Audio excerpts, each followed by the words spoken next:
Hi there! In this video I want to show you how to change and customize watch faces on your Apple Watch Ultra tool. Let's get started. And for that we just need to press and hold the current watch face, and if we swipe left or right we'll see many different options for the watch faces and also this interesting edit button. So let's click it, and now we can change here the character. Just use your digital crown to scroll through the characters. You can also change the color of this character, and also you can change the complications. Let's select this one, and here we can switch to another one.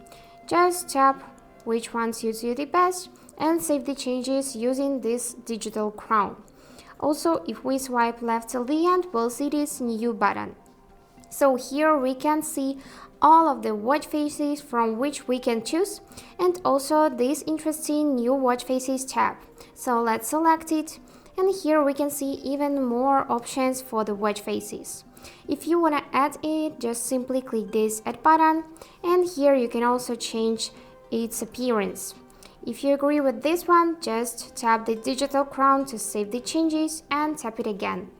Great. Now the next option how we can change watch faces is with the help of the phone. So just take your phone, go in the watch application. Here is how it looks. And here you need to switch to face gallery and check many options for the watch faces. If you would like to add your own photo, just go in this photos section, and here select photos which you wanna add. And also you can change here time size, font, numerals, and so on. And that's it for today. I hope this video helped, and thank you for watching.